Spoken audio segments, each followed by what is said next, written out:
Hello. Hello, good evening, everyone. I guess by now you may realize that I am not Coretta. Coretta is not here, actually. Coretta is in Uzbekistan or Uzbekistan or some country like that. She gone on a parliamentary, a kind of a conference. So unfortunately, she isn't here. So tonight I'll be carrying the show. It's going to be an interesting show because, as I say, when the cats away, the rats will play. So Coretta is not here. So we're going to have a fun time. Before we actually get into the show, I would just like to wish happy birthday for all those who would have had their birthday over the past within the past 2 weeks, because the last thing we were actually here was 2 weeks ago. So happy birthday for all those who would have had their birthday. Also, for those who would have had bereavement, I know bereavement is very, very difficult. It's something difficult to deal with. It's something difficult to accept. And could be very painful. And it's not just painful for one day, it could be painful for months, could go on for years, sometimes for decades. So if you've had bereavement, we just like to extend our condolences. And we pray that God outstretch his hands and touch you and help you to deal with the pain that you have. Tonight, we're going to start the show on a very sad note, a very unfortunate note. But before we start the show, I'll just ask Philip to play the clip of the police in Linden. Sing whoa,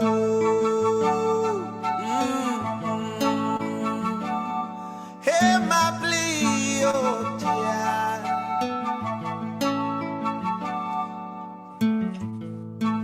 A song from my land.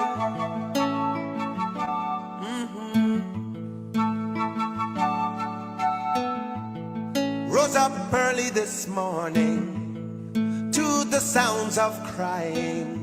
Another mother shedding her tears. Another mother shedding her tears. Unfortunately, it's not just one, it's two. The first one was Ronaldo Peters.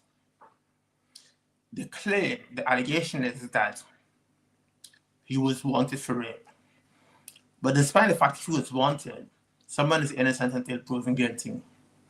And based on the story that we're hearing from the eyewitnesses, the police came in an unmarked vehicle, a black minibus. And essentially, they jumped out of this minibus and they saw Ronaldo. He was there hanging out with his friends and they shot. And they shot him. That's a version from the eyewitness. The police have a totally different version. But we know the police, we have zero confidence in them. We have little confidence in them. They're claiming that Ronaldo saw them and he ran. And when he ran, he tried to get over a fence. But unfortunately, the policeman was faster than him and had a gun in his right hand and was able to grab him with his left hand and pull him down. And when he pulled Ronaldo down, the gun went off accidentally. I'm not too sure which versions of that story you want to believe, but as for me, I don't believe what the police said. It doesn't quite add up. And the fact is also, you had a gunshot wound to his abdomen. The eyewitnesses claim that they didn't quite take him to the hospital immediately. They took him on a drive. As a matter of fact, the police were arguing that he died on the scene. But then evidence came up, CCTV evidence came up to show that he was quite alive. His arms were moving, his legs were moving, he was talking. And the last time I checked, a dead man can't talk. A dead man can't walk. A dead man can't use his hands. So they procrastinated before they took him to the hospital. And when they took him to the hospital, he was dead on arrival. How could you explain to a mother that her 23-year-old son, young, had a bright future in construction? How could you explain that to his mother that he would marry any longer. That's very, very difficult. So understandably, the Lindeners were very angry, and they have all reason to be angry. They were very frustrated because they've been on this road before. They've been on this road when 3 innocent Lindeners were shot dead. So they've had prior experiences. And they had a COI into that, a commission of inquiry. And the police were held responsible. But in terms of what steps were taken to correct the police actions, well, you can't correct the actions when they've already killed the 3, but to make sure that rules of engagement is clearly understood, because based on how we see it now, how the police operate is that they shoot first, then ask questions later, assuming that you're alive. So that's very unfortunate. So the Lindens were very angry. They were very frustrated. So they came out on the streets and they protest. The last time I checked, protest is not illegal. We speak of democracy and we speak of return of democracy, and yet you don't have freedom to gather, freedom to protest. So there the people were expressing their anger and their frustration with the police. And you would think the police would actually be thinking, well, this is getting a bit out of hand. We have to de-escalate this whole situation. No. They shot another Lindener in his eyes. He was probably seeing a bit too much. Shot him in his eyes dead. And if that is not enough, they shot him with live bullets. I am no police officer. I am no policeman. But I would want to know, what's the role of live bullets in a protest? Whatever went wrong with rubber bullets? The last time I checked, when Clement Roy was Minister of Home Affairs, they bought a water cannon. Whatever happened with that? Why did you have to use deadly force? And the unfortunate reality is that this gentleman who was shot there, the second gentleman, Dan Johnson, I think is his name, this gentleman who was shot there, wasn't a part of the protest. He had just returned from Georgia, minding his own business. And there the wild, crazy policeman, trigger happy, boom, in his eye, dead. I saw the video. The video was quite traumatic. It's totally unbelievable. Where are we going to as a country where you can't protest? Is that democracy? Where are we going to when we can't even talk? If we talk, the cyber laws are there to deal with us. Is that democracy? Where are we going to when you aren't even free to join your own political party? If you, by chance, you happen to be up in the AFC, then you're going to Jack Deal's Black Book. Where are we? Is that democracy? What really is democracy? But we'll get to the question of democracy later in the program. But for the relatives, the mother of Ronaldo Peters, I know your pain. I understand your pain. I cannot feel your pain, but I do understand how it feels to have a death in your family.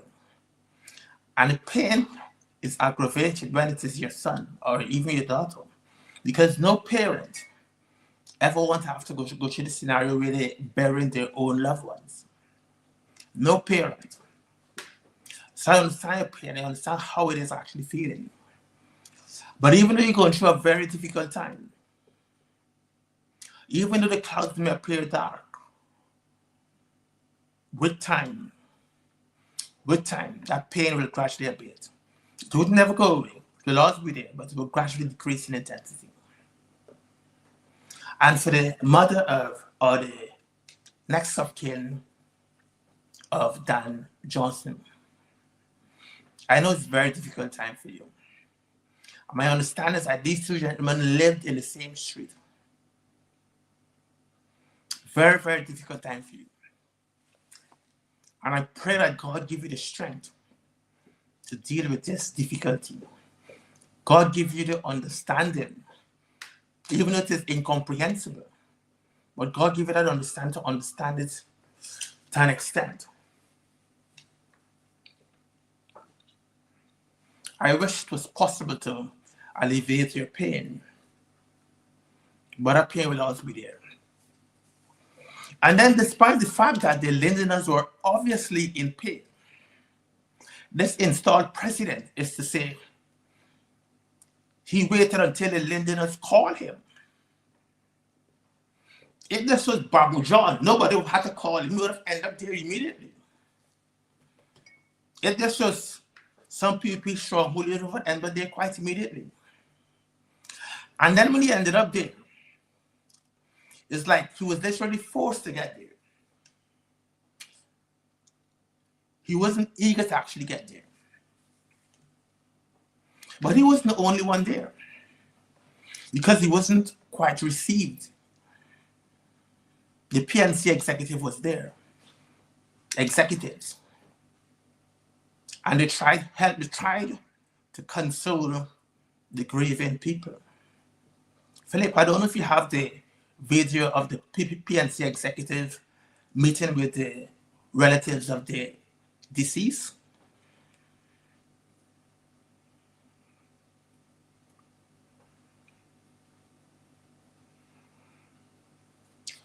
While we wait for that video to be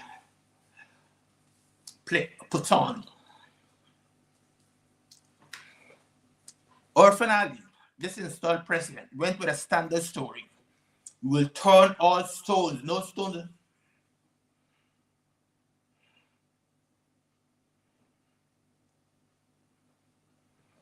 There you see the PNC executives holding hands in prayers, trying to console those who would have lost loved ones.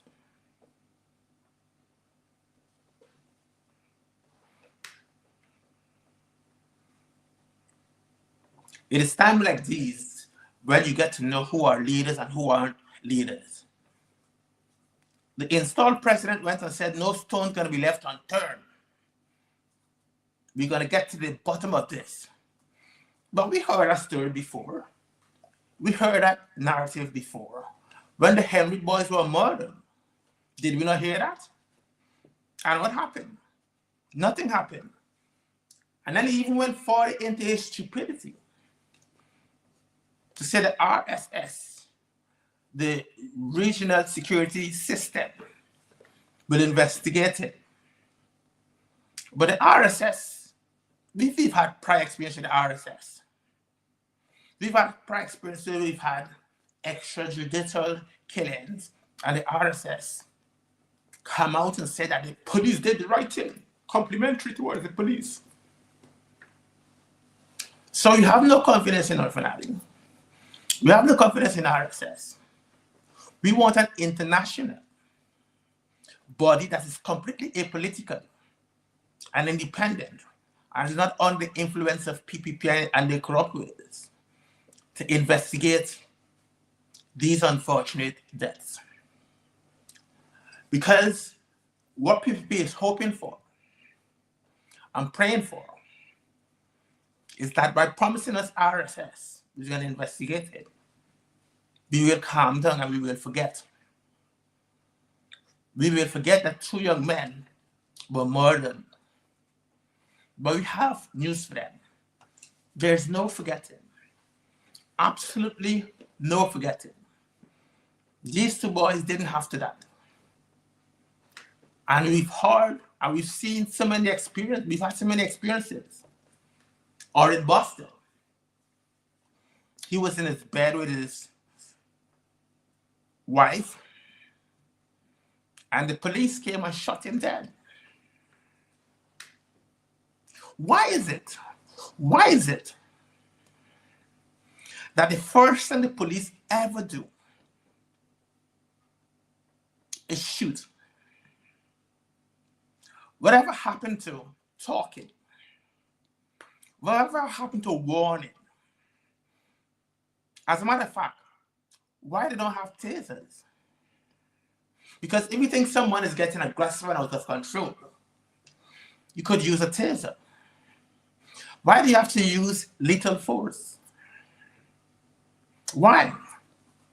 How many more have to die before we realize and come to accept the fact that there's something terribly wrong in the police force?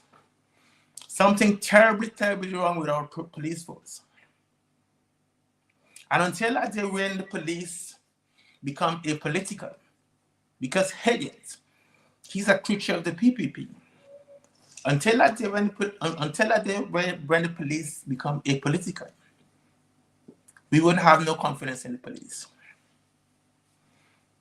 But the reality is, if they're not killing us, they're persecuting us. People Persecution Party. Only today, the news broke. You must have heard of Leon Saul. Leon Saul was the former head of housing. And when people were installed, they fired him. So obviously he took them to court for unfair dismissal. And the Chief Justice was quite rational in her reasoning. It was quite commonsensical. She said the minister fired him. But she said the minister had no powers to fire him. Simply because the minister didn't hire him. Which makes sense. If you haven't hired someone, you can't fire them. It's common sense. You don't have to go to law school to work it out. But obviously, Anand is, I don't know what he has in his head. He's as dumb as a box of rocks. He used to argue. He normally comes up with these what appears to be sophisticated arguments. But when you actually look at it, they're very weak arguments. This is his argument. Leon Saul's contract comes under the private law scheme, so it cannot have judicial review. So the Chief Justice looked at him and said, "What nonsense are you talking?" And literally threw his argument one side. So Leon Saul was granted 29 months pay plus benefits. Now today the news broke that Anand is going to appeal the case. But I don't know why he was given leave to appeal. I'm not really a lawyer. But if I had my way as a judge, I would only give someone leave to appeal if they have a credible case, I'm arguing. But the same argument he used in front of the Chief Justice, he's using at the appellate court. The same argument that was discarded, the same stupid argument, the very argument, this is his argument. Leon Saul contract is on a private law scheme, so it cannot have judicial review. I don't know what those words mean, but I just know it's a whole host of hogwash. And the Chief Justice saw it as hogwash. And when he goes to the appeal court, they'll see it as hogwash also. Nonsense. Garbage. Because the principle is so commonsensical. It is so commonsensical. If you haven't hired someone, you can't fire him. The installed minister, Colin Crone, didn't have the authority to fire Saul because he didn't hire him. The entity that hired Saul, that is the board, had the powers to fire him. And only they had the powers to fire him. And that's a very rational, commonsensical argument to make. But obviously it's way beyond and in Nandalal's understanding, he normally tries to give the impression that he's very legally sound. That's always his disposition. But when you actually look at what he's saying, it never makes any sense. I've been following his arguments quite a while now. And they border on absolute nonsense. But Colin Saul is not the only one who has been persecuted on the PPP. There's a long list. You must have heard of Winston Jordan. Winston Jordan was persecuted in 2023 for misconduct in public office. And the case was completely dismissed. And PP is not happy with that. They bring back a similar case, identical case. Misconduct in public office. It's such a wastage of court's time. I remember one time the Chief Justice had it up to her throat with Anna Nandalal. And she turned, she said to him, this is a vexatious case. And somehow these cases are born on being vexatious because of the man, you tried a man in 2023. And it was dismissed because of lack of evidence. Why are you going to bring back a similar case in 2025? Unless you want to persecute it. But that's how it is with PPP. Once you're not with them, once you don't fit under the 3 Fs, friends, families, and favorites, they will make life very, very difficult for you. So that's Winston Jordan, persecuted. Another one that was persecuted is Trevor Benton. He also gets charged with misconduct in public office. He allegedly gave a lease to land in Ogle when the PP argued that he didn't have the powers to do it. And apparently, he sold some land, allegedly sold some land. And they're arguing that the land was undervalued. But let's talk about PP and land. Proud of it. How many of them have actually paid for the land the mansions are on? How many of them? Yet harassing people.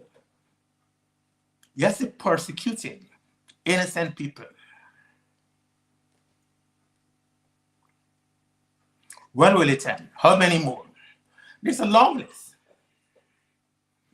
There's an absolutely long list. Carol Joseph. She was charged for being involved in fraud. They allege that she misappropriated some $6 million when she was the head of MARD, M-A-R-D. Who in their right senses will steal $6 million? $6 million is pittance. It's absolute pittance. But that's the charge you place on her. Plus, they have her in court for these electoral fraud cases. They have Carol Joseph, Valda Lawrence, Clement Mingo, Roxanne Myers, and Keith Lowenfield. All of these people, they have in front of the courts for an electoral fraud case.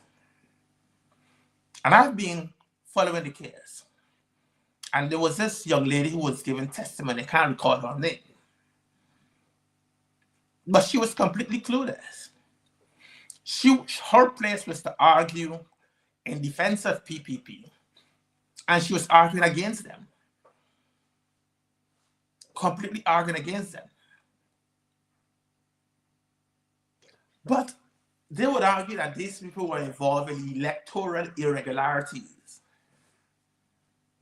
What about Voodoo? Has he ever been prosecuted? He was very blatant in his acts. Then another one prosecuted is Paul Slow.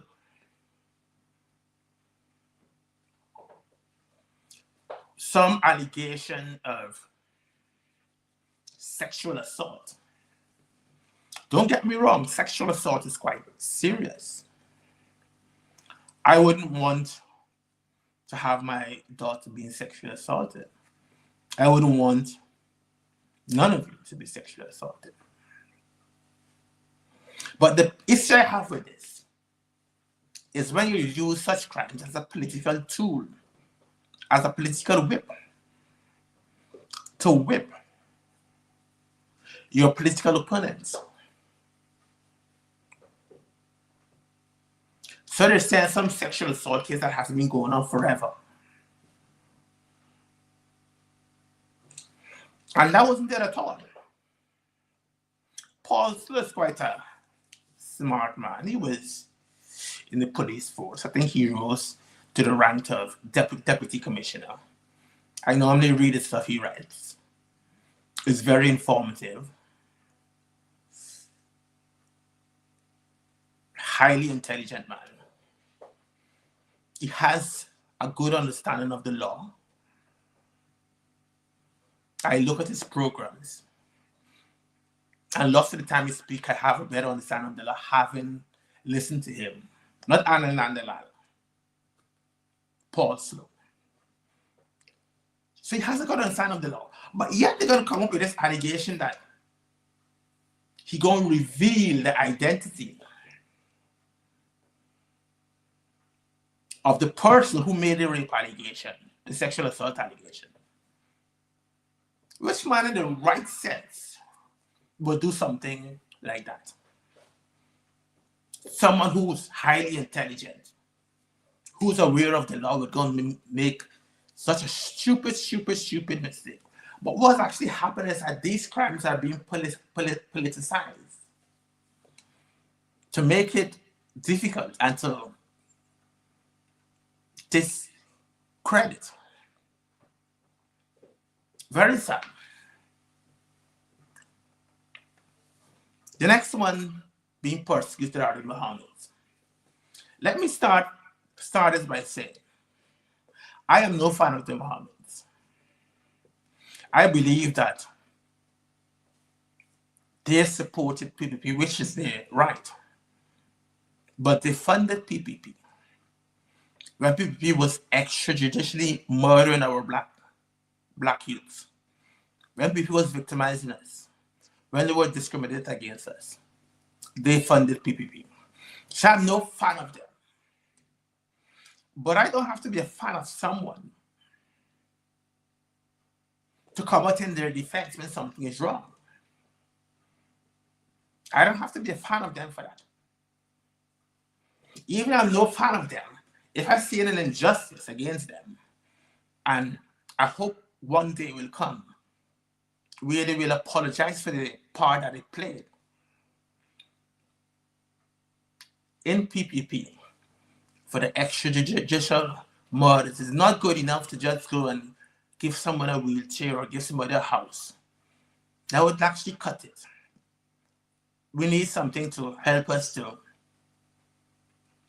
resolve that mental anguish, to give us closure. But having said that, they bought some very expensive cars, some very high-end cars. And 4 years ago, they paid what they think was the tax due on this car, on these cars. Then Jack Diaz came out and said GRA needs to investigate the Mohammedans. And lo and behold, I was a queue for GRA. They come out and said that how The Mohammeds owed them 900 million in back tax because they undervalued the luxury vehicles. Well, that allegation in itself raised many questions. Who was sleeping on the job in the first place to allow 900 million to pass through Jerry? What investigation have they done to identify those who are culpable? What steps have they taken to make sure that there's no reoccurrence? What is the GRA we're talking about? Another entity under the control of the PPP. So because the son, I'll call him Baby Mohammed, has political aspirations, and apparently he's going into PPP strongholds and he's pulling crowds. They don't want him to continue what he's doing. So they're using the GRA, they're weaponizing the GRA to put a tax on them. That is definitely wrong. That is definitely wrong. Then they arrested him last night, Baby Mohammed, arguing that he pulled some gun on somebody who was flying a drone over the Mohammed's mansion. You know, it's illegal to fly a drone over somebody's house and be recorded. But people, you don't think about that. They don't think about that.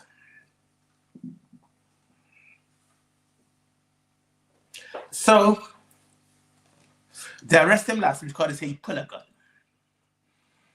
But Daramlal allegedly pulled a gun on a man that was going wrong with his wife. Whatever happened with him? Let's talk about him. Because it's about time we need to show the double standards in our society on the PPP. Because the names I've just called, I'm not trying to be racist, but when you see blatant racism, you can't ignore it. And there's blatant racism that all these people who are being persecuted are blacks. All of them are blacks. So let's talk about Nigel Darnley. We'll see another side of the coin where if you have political connections, you are above the law. You must have heard the story. If you haven't heard the story, you were living under a rock. A 16-year-old girl made allegations against Nigel Darnley. Based on what she described, Nigel Darnley was grooming her because from the age of 15, I think, buying her gifts and all manner of stuff. Then when she reached the age of consent, as some men would say, after 12 is lunch, but the age of consent is 16 years. He invited her home by him. So she was a bit suspicious of his intent. So what she did, she went to her smaller brother. And what Nigel Darnley did, the first thing he did, he realized that his brother could be an impediment to his actions, whatever action he wanted to undertake. So he turned the TV on, his 10-year-old brother, Nigel Darnley, turned his TV on, put on Kids Show, and put it up loud, loud, loud, and took the girl upstairs and allegedly raped her and sodomized her.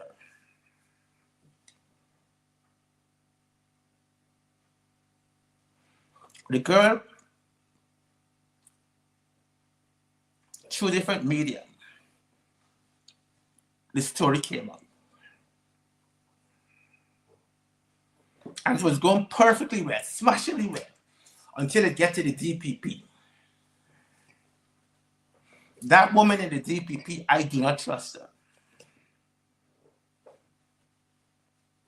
Harry Basha, whatever her name, I do not trust her. She had all the evidence in front of her. She sent it back to the police, the case filed. You need to get more evidence. And while they're palavering in terms of getting evidence, the girl suddenly withdrew her case. And suddenly there's no case against Darren Lal. How is that possible? How is that possible? The rumors that the girl was paid off, which I believe, some paying off had to take place. $10 million Ghana dollars, plus she was offered a scholarship.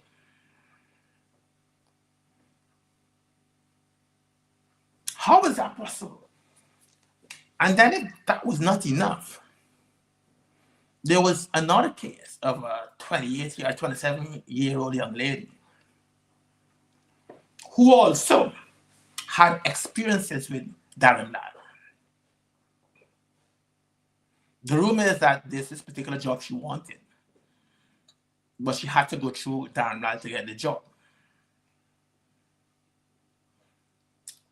And the allegation is that in a room, Darren Lal raped her. That's the allegation. The story just died down. Don't hear anything about it. Just like the 6-year girl, don't hear anything about it. But when you compare and contrast that with Winston Jordan, with Trevor Ben, with Carol Joseph, with Valda, and the others, you realize that the law is applied differently for some people. But that's not all. Can you remember Mae Thomas, Permanent Secretary Mae Thomas? She was going to China when she was stopped in Miami, I think, for aggressive interrogation. Her phone was confiscated and her visa was removed. She came back. Everybody was talking about it, except PPP. And then the big bombshell drop. She was sanctioned. Sanctioned for money laundering, allegations of money laundering and gold smuggling and doing favors for the Mohammeds in terms of giving them contracts and getting paid back for that. The law was applied differently for her. The Mohammeds are being harassed while she is at home getting a fat salary. How is that possible? Tell me, how is that possible? This is absolutely shocking. How is that actually possible? You're not hearing of any prosecution for her.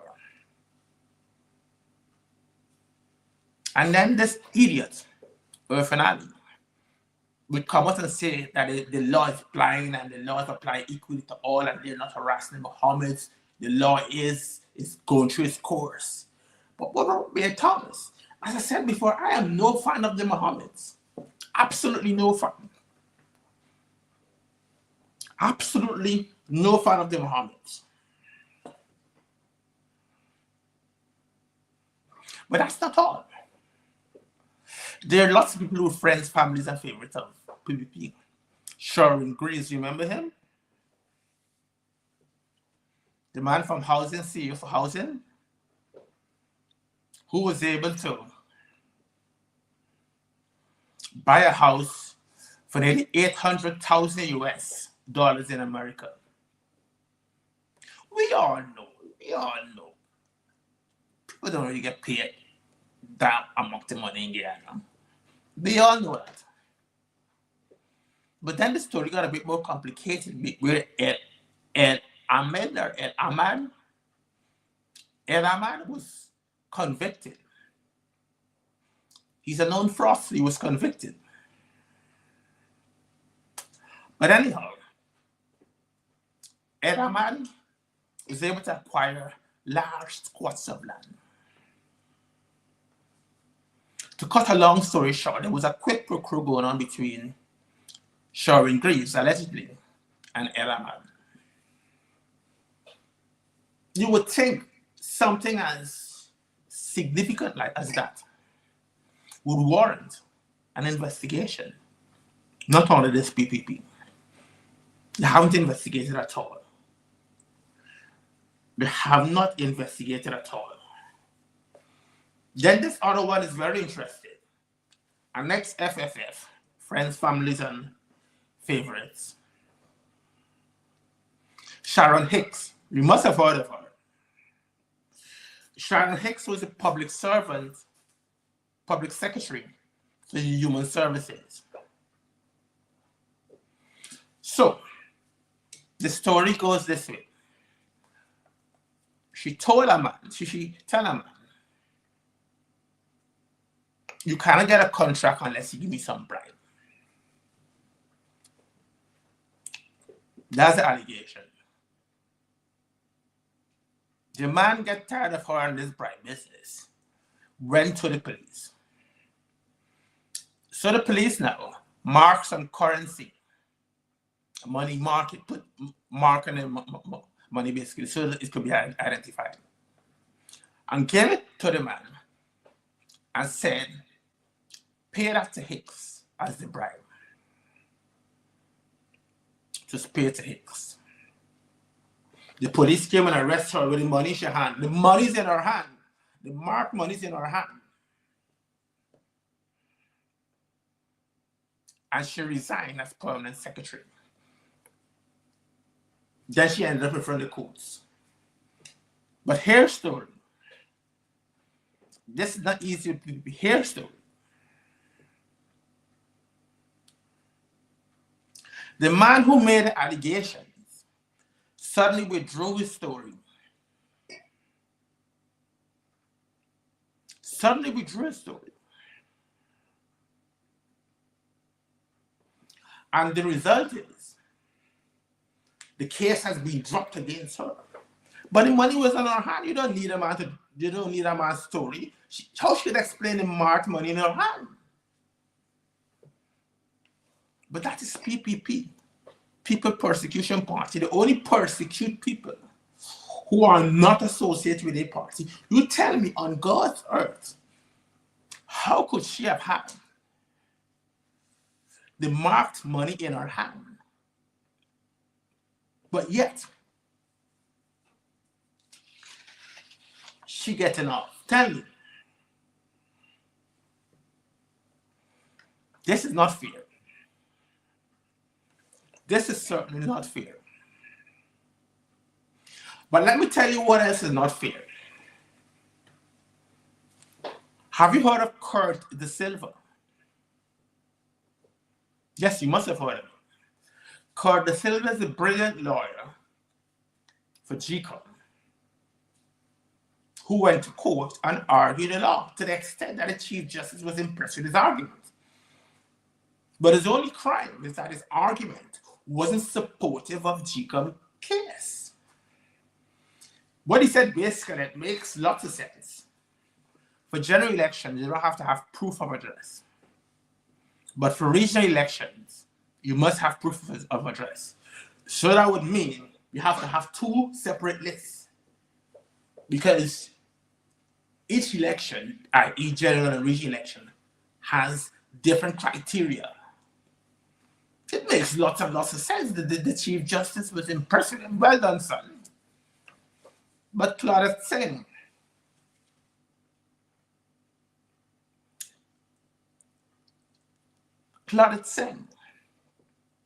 do you have a picture of Claudette Singh? Heard it? Claudette Singh, the three PP commissioners argue a case, a very weak case for the guy to be fired. But the guy just had an appraisal. And from the appraisal, he scored 98%. How could you fire somebody that scored 98%? Nevertheless, he was fired for doing his job. And then you have the CEO, the Chief Election Officer, Who's responsible for that girl Kisoon being in parliament? He got his job. How is that fair? Tell me, how is that fair?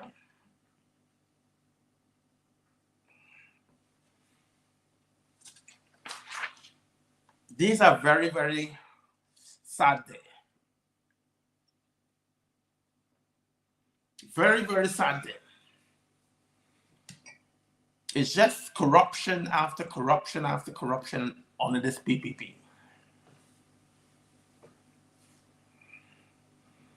It's very frustrating.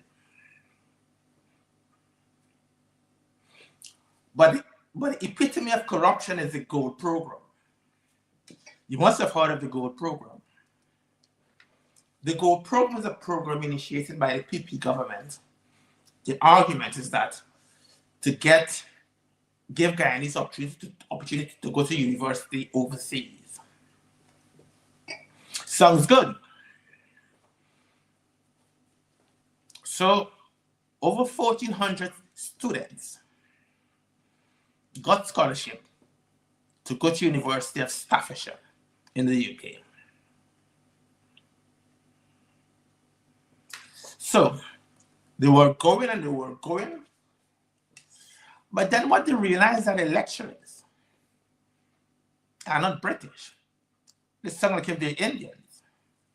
And also the times that they have to wake up to do class is not British times, it's India times.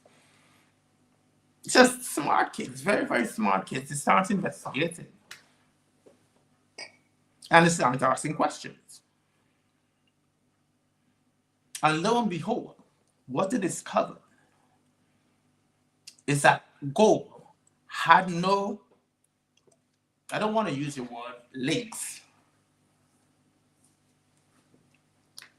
The exact word to use, I can't recall it.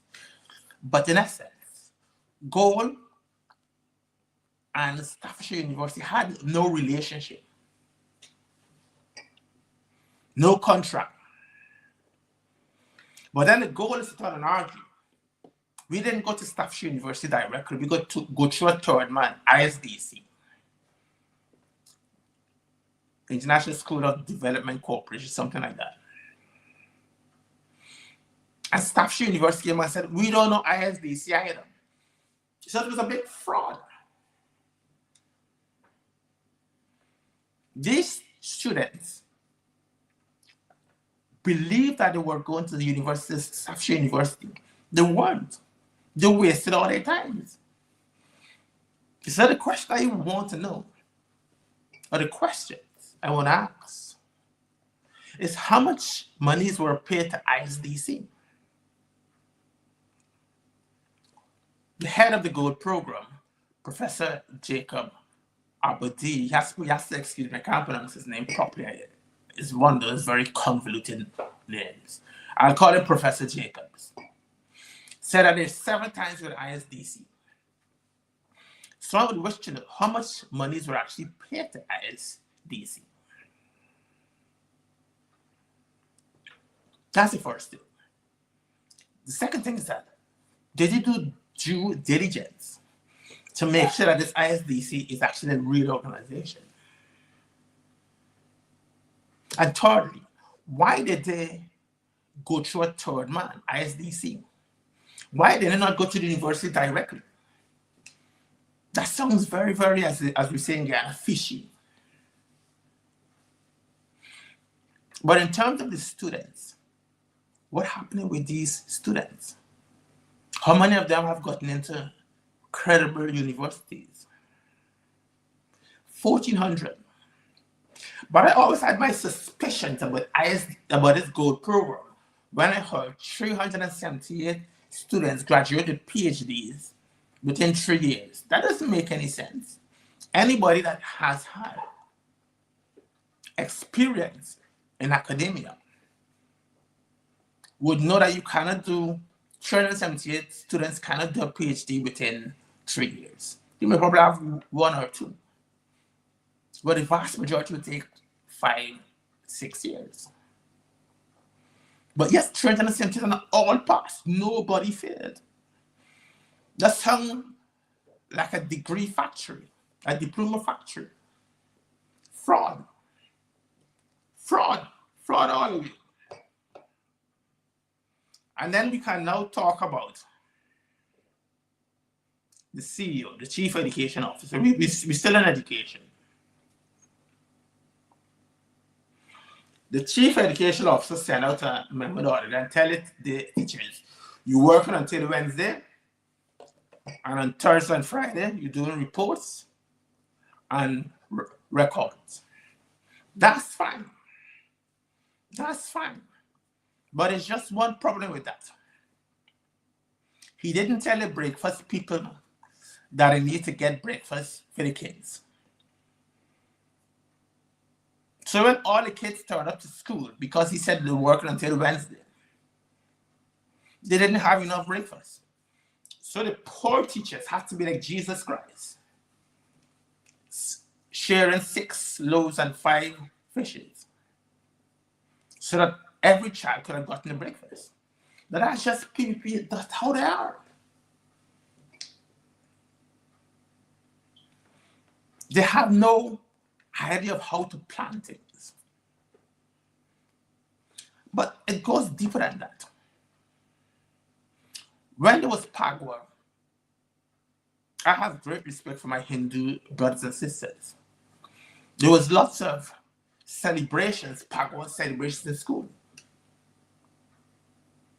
But now, Easter, a Christian holiday, they don't have that degree of celebration. They don't have any at all. Discrimination against Christians. But what they fail to realize, what these idiots fail to realize, is that they're able to celebrate their birthdays because of boredom. Boredom is the one who said every religion will have their own holidays. And now they discriminate against Christians. Absolutely unbelievable. Absolutely unbelievable. I don't know what to say. But suffice to say, this chief education officer name is Saddam Hussein. So you know what, a name like that, nothing good will be coming out of him.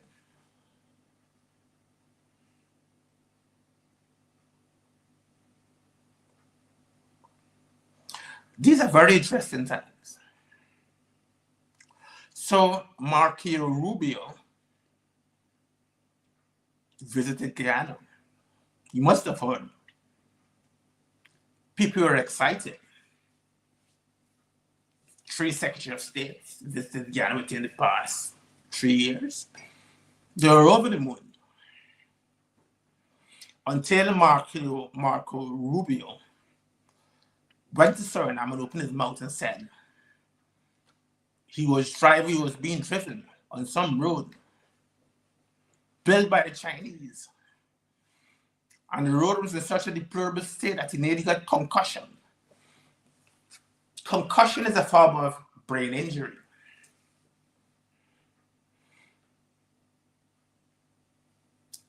But PPP, there's such an embarrassment for a political army. You would want to believe you'll take ownership of your work. They didn't. They tell Marco Rubio that is the opposition bill that wrote the Heroes Highway, now known as Concussion Highway.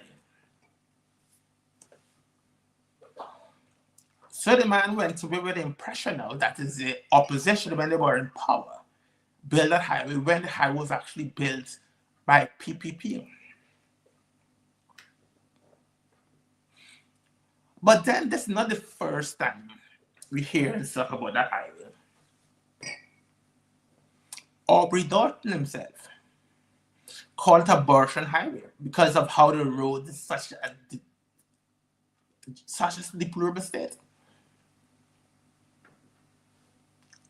And it wouldn't come as a surprise to you if I'm to tell you that the person who built the road is a friend, family, and favorite of PPP. And then Jack just come out and now want to defend the indefensible. How are they going to put asphalt overlay to even up the road. But when we Guyanese were complaining about the road and the state of the road, nothing was done. But because the Secretary of State is a foreigner, automatically something is done for him. But it's not just the concussion highway that has problems. Look at all these roads that they're building. Within a day or two, potholes. And the reason being is that they're not getting competent people to build the roads. It's people with political connections and people who can give them kickbacks. So that if it costs $10 to build a road, and they give them $10, give the contractor $10 to build this road, the contractor has to give PPP $2, so it's only $8 remaining. Plus he has to get paid. So he get paid $4. So $4 remaining. So what you're gonna get is an inferior quality road because you don't have enough money to build it. Because the money that was meant to build the roads is going into the pockets of the politicians, PPP politicians. It's only the other day in South Runville we saw 8 lampposts fell. And then they had a similar reoccurrence at Cliff Anderson Gym. And it all comes down to corruption. All comes down to corruption.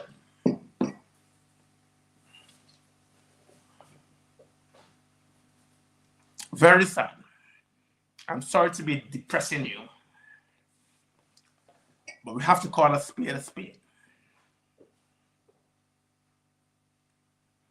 Then we had this club,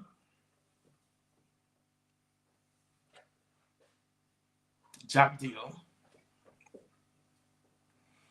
coming out and saying that the 38%, the tariff that was imposed on Guyana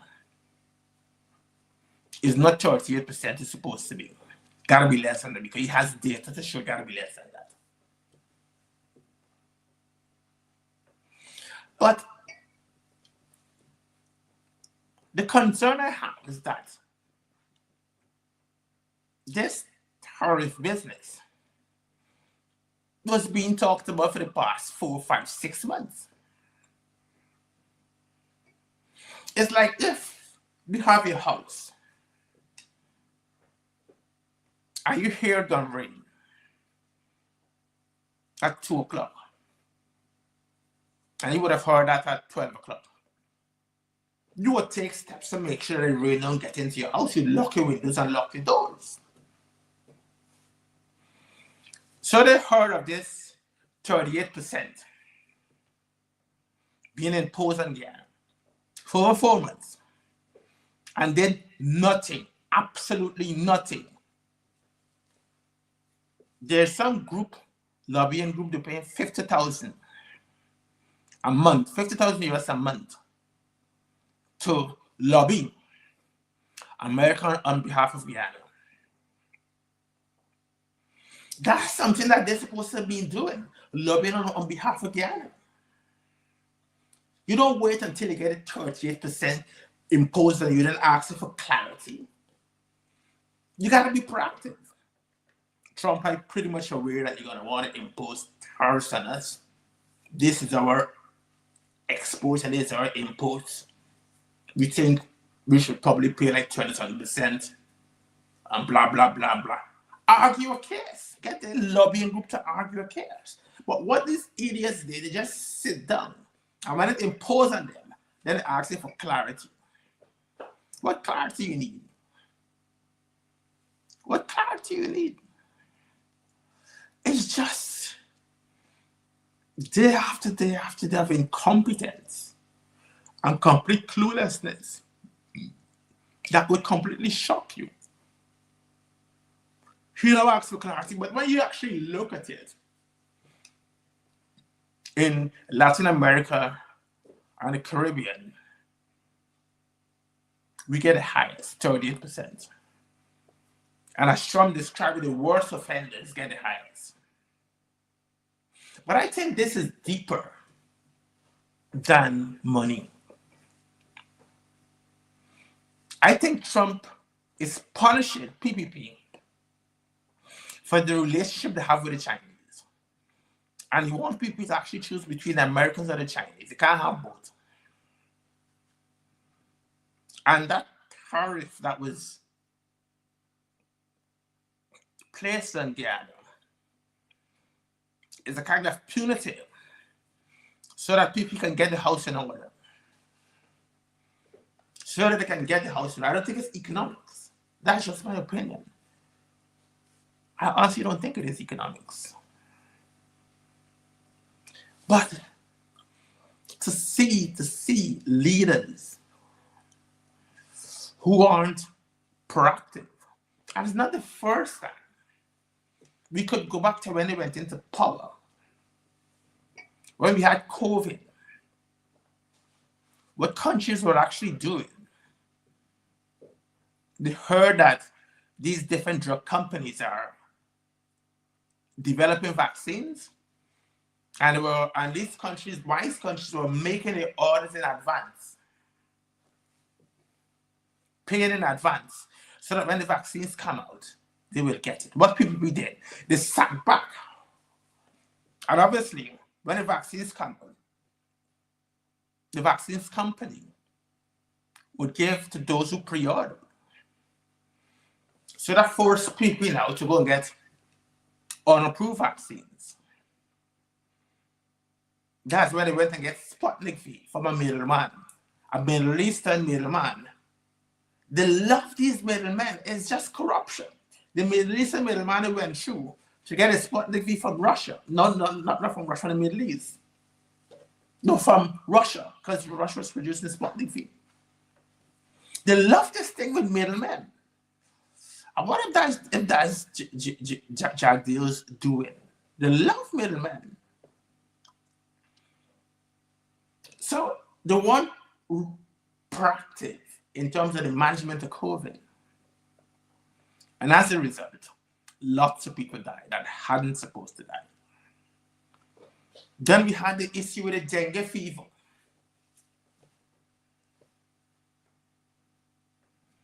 Dengue fever is predictable. You know, certain seasons you'll get dengue fever. Rainy season, you'll get dengue fever. It is spread by a mosquito. The Aedes aegypti mosquito. So, if you know dengue fever season is around this time, and you know the mosquitoes can spread it, common sense can tell you spray for the mosquitoes before the season come on. So that by the time the dengue virus comes, there's no host, there's no mosquito. What people actually did is even until lots of people started to die, they said, oh, we need to spray. What foolishness. Not being proactive. They're just not proactive. When it comes to bribe, they're very proactive when it comes to bribe. And those are only two examples of an installed government which is not proactive. Very unfortunate. Very, very, very unfortunate.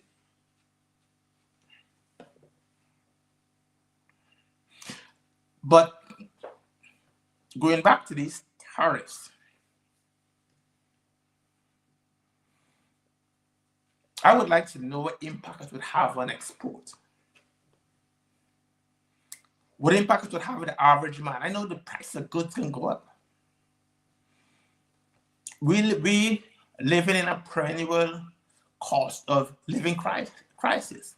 How's going to affect the cost of living in Guyana?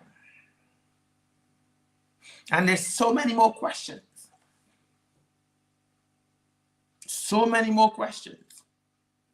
But it's the poor who would actually feel it, the pain. Very, very sad. You ever wonder why every time PP is in power, they're always finding cocaine? Every time they're in power, cocaine seems to be just, they have this affinity for PPP. So now, today in the news, we heard that they found some cocaine in some storehouse in the police. And when everybody think it was cocaine, it's flour. Somebody stole the cocaine and replaced it with flour.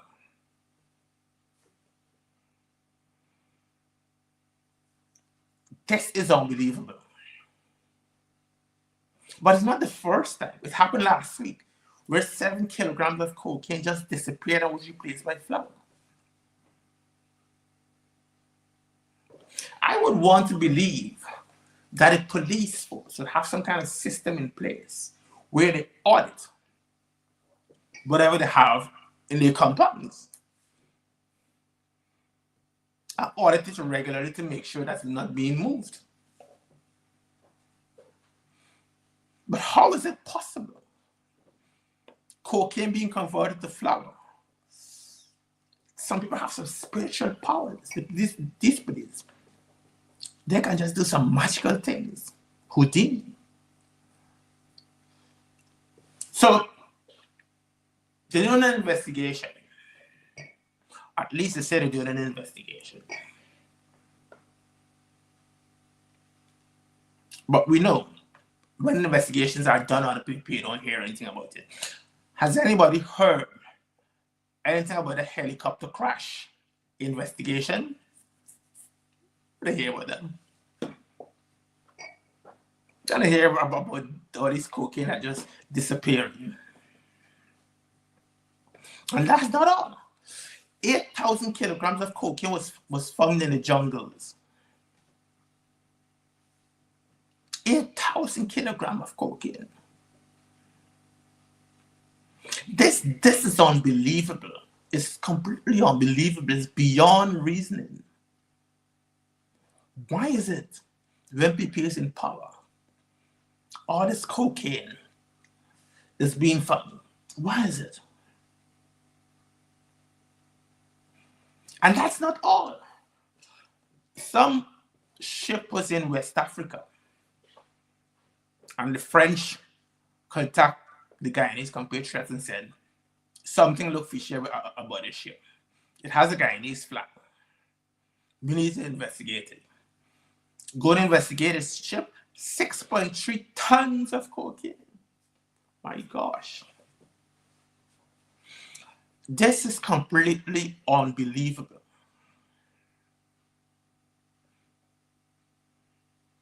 But every so often we hear about a small man get caught at the airport with a half pound of cocaine. But you don't hear the big ones getting caught. I always believe that lots of these people you see putting up these mansions, money laundering, and some drugs. But the big ones don't ever get caught. But how that amount of cocaine could have passed through Guyana and the authorities not aware of it?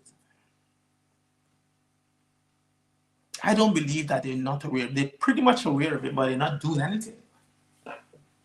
They're not doing anything. Just very, very sad.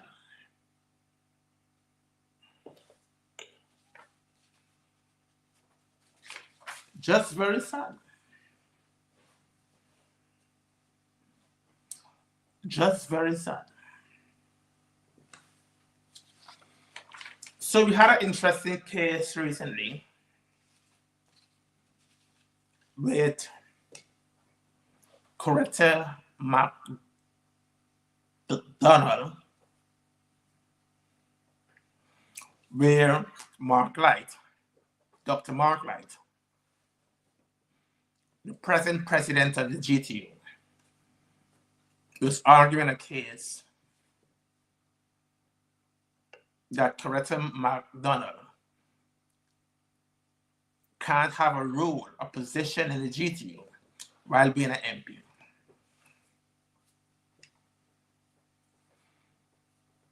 and he vociferously argued scarce. But if you remember, let's talk about Mark Light for a second.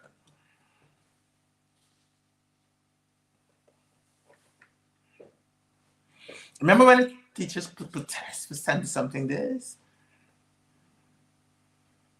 70-something days they protested for. I remember how it ended. Abruptly.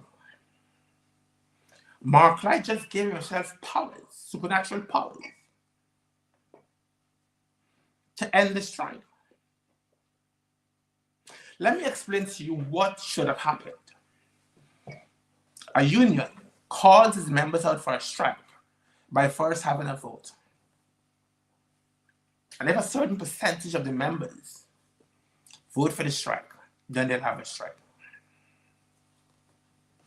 Likewise, if the government of the day propose some sort of agreement, the union takes it to the members, and the members vote on that agreement.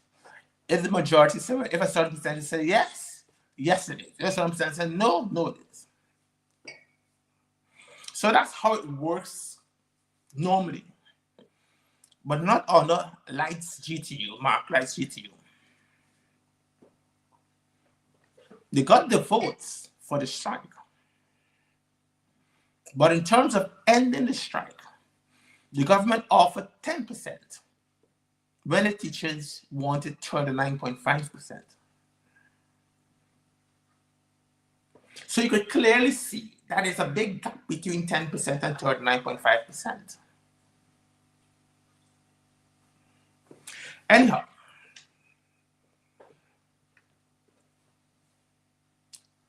the teachers weren't in a position to ask for the 10%. So what Mark did, or allegedly did, he went and misrepresented data to the teaching council, to the GTU Council, General Council. And they obviously dealing with misrepresented data, went along with him. And he unilaterally accepted 10%, despite the fact that the teachers never had a voice in it. How could that be? How could that possibly be? And when Coretta now wants to go for president of the GTU, you can't do that and be an MP. But he has to be a blind man. What happened with Gawu, the head of Gawu, who's an MP? Anyhow, the judge was quite commonsensical. The judge said the Constitution, your Constitution, your GT Constitution, doesn't speak to that. It doesn't preclude her from becoming the president and being an MP. But it's obviously Mark probably rewriting the GTU Constitution to suit himself. Very sad. So the election is going to be sometime soon, or sometime soon, I think. And my personal view, I've written an article about it before, is that it should get rid of Light. Any leader who doesn't listen to his followers and do things in a dictatorial way, in an autocratic way, is not a good leader. Is not a good leader at all. Even if he felt that it was the 10% is enough for him, he shouldn't force it on the teachers. Give them a vote, give them a voice. But he failed to do that, which is definitely and definitely wrong.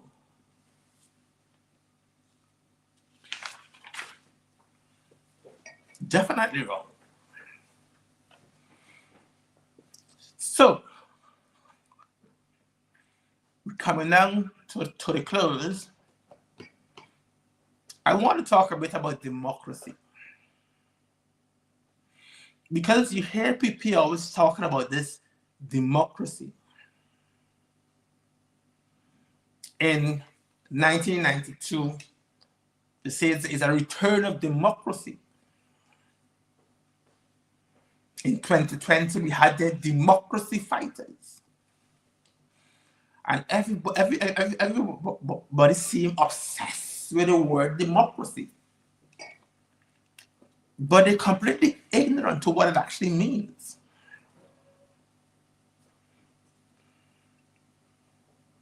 Completely ignorant.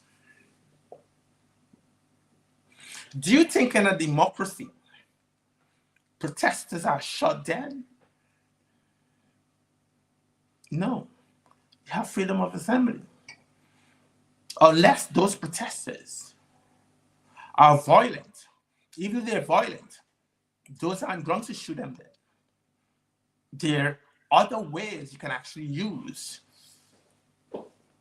There's a water cannon somewhere in Guyana. When Clement Ray was Minister of Home Affairs, he bought one. They're rubber bullets that they can use. Because in a democracy, you're supposed to have freedom of assembly. We don't have that in Guyana. Freedom of speech. Ever so often you hear someone is being arrested. I remember Sheriff Duncan, for example. The police turned up at his house with AK-47s because he apparently said something that caused somebody emotional distress. If you have emotional distress, you need to see a psychologist.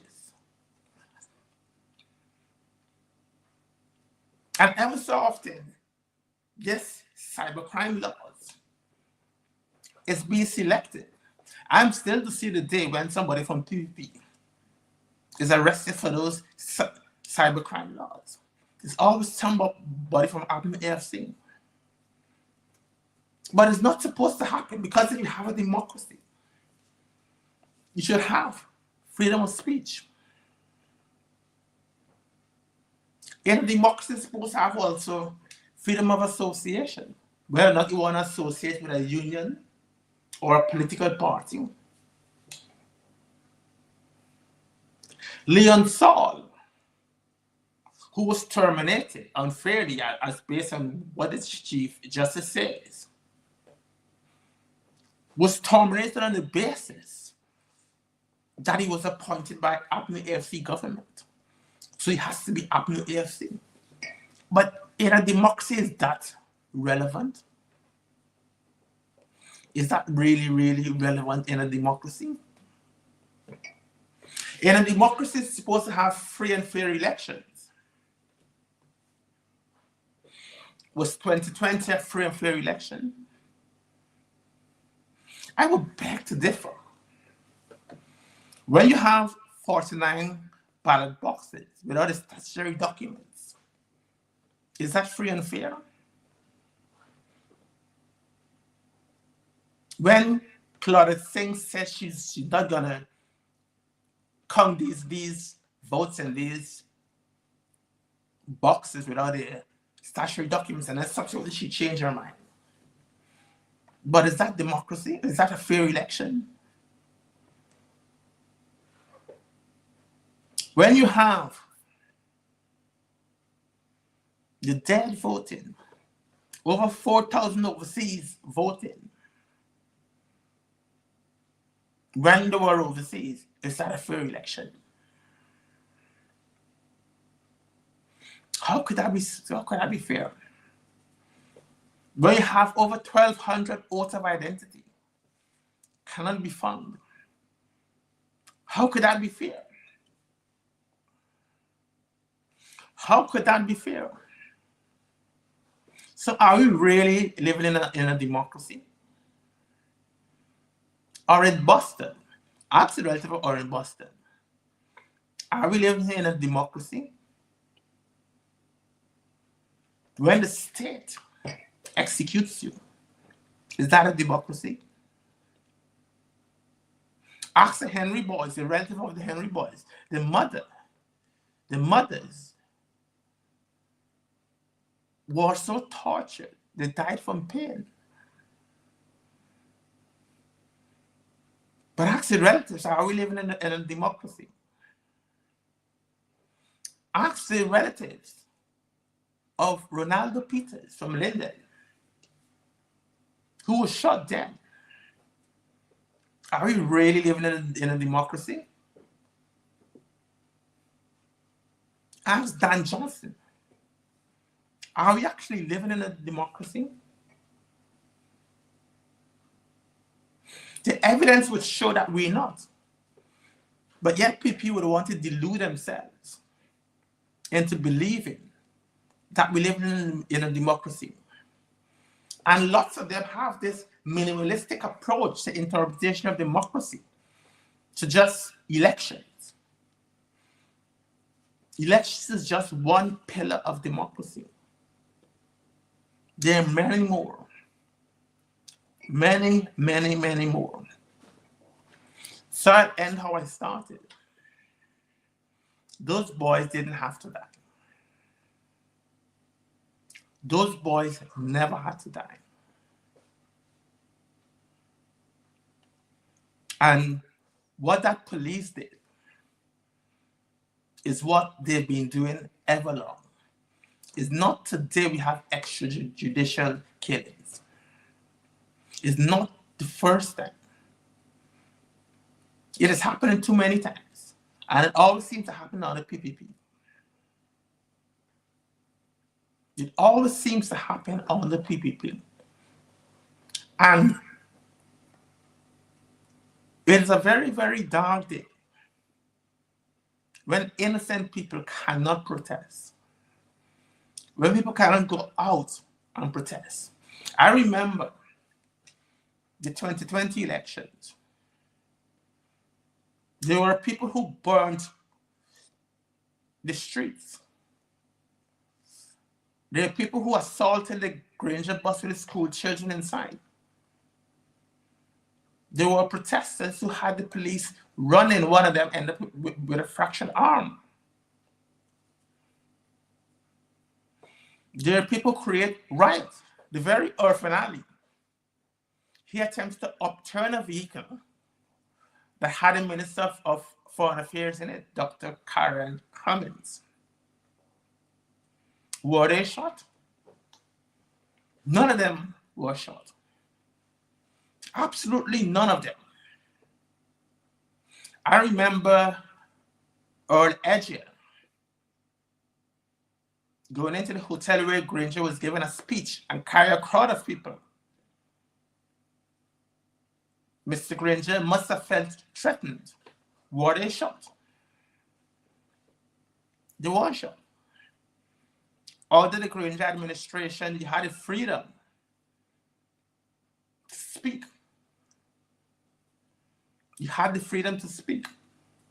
You never exist in fear. But sadly, under this PPP, who's trying to convince us that we live in a democracy, sadly, on the PPP, it's not a democracy.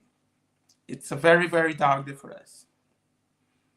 A very, very dark day for us.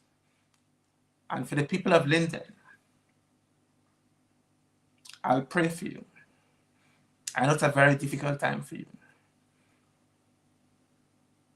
But things will improve.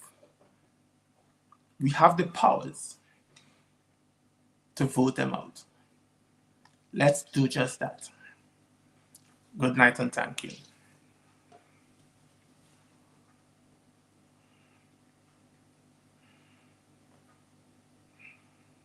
Philip?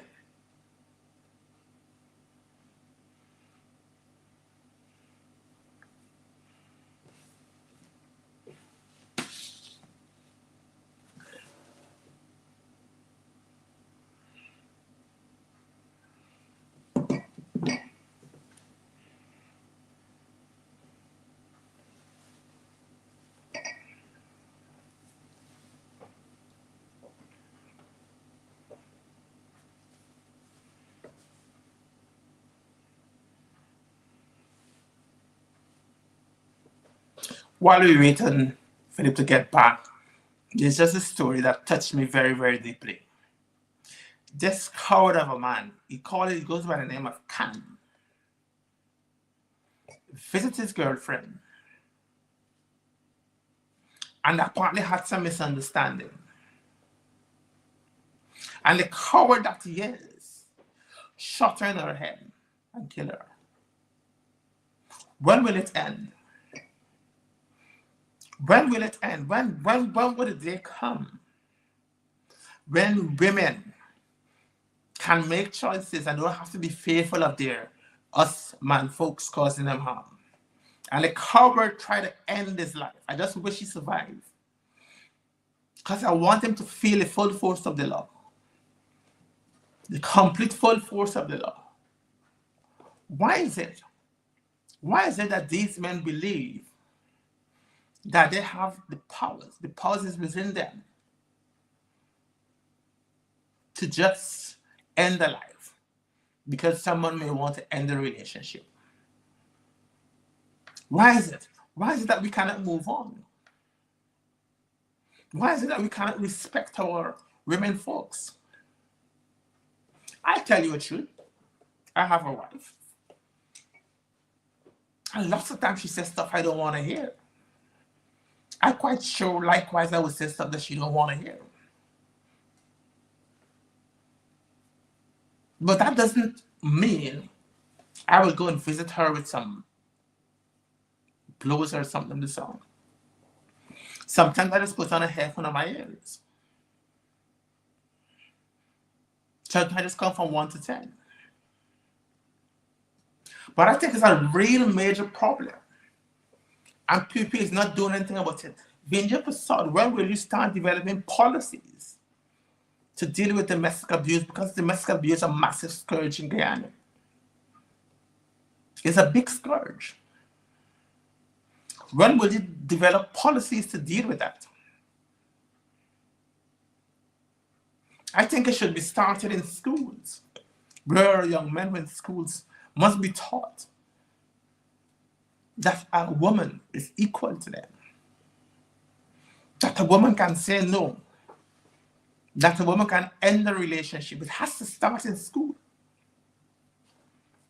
It is getting too commonplace. Every day you open newspapers, some woman being murdered or shot or look, that girl, a young girl, Vaughn, 12 bullets. Even if she had a knife in her hand, you could have run away. Even if you shot her once, you didn't have to shoot her 12 times. One would have been enough if he felt threatened. Coward of a man. And then his family approaching the judge to get favors. Let him feel the full force of the law. Let him feel it. And to all the men out there, let me tell you this. A woman has the right to say no. A woman has the right to end the relationship. A woman has the right to suck her teeth.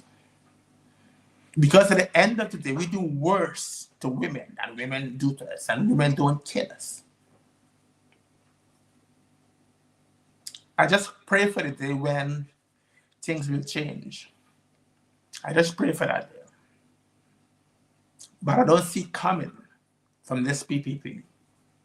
Because they themselves abuse their women. Look, Jack Deal. Look what Fashion was saying about Jack Deal.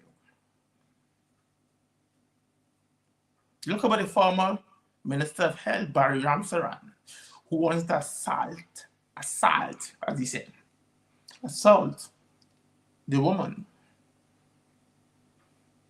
because she was protested. Just that.